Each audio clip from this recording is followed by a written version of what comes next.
Hi, this is how to fully reset Windows 11 to factory settings. Hit Windows button, click Power button, then press Shift and click Restart.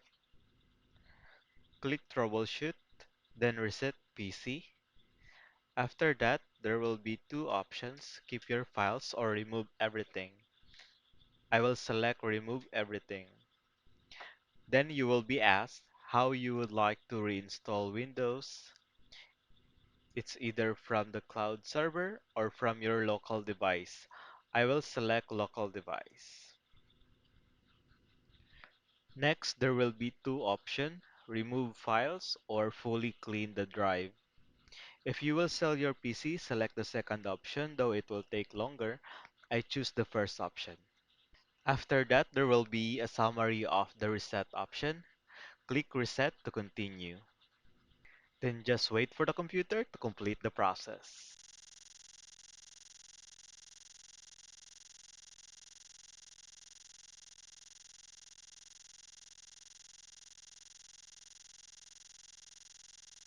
Now it will ask for the initial setting of the PC. Select your country or region. Select preferred keyboard layout. Select a second keyboard if you want. I will skip.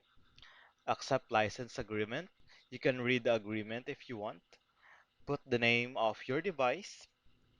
Select how you would like to set up your device, if it is for personal use or for work or school.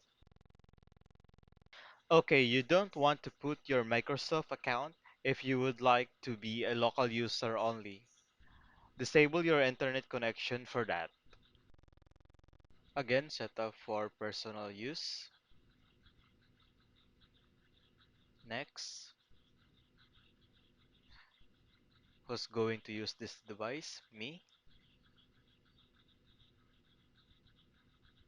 Next. You can select your password.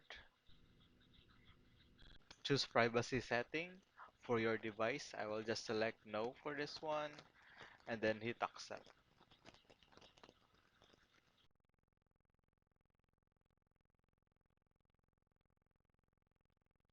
And that's it. We have fully factory resetted Windows 11. Thanks for watching.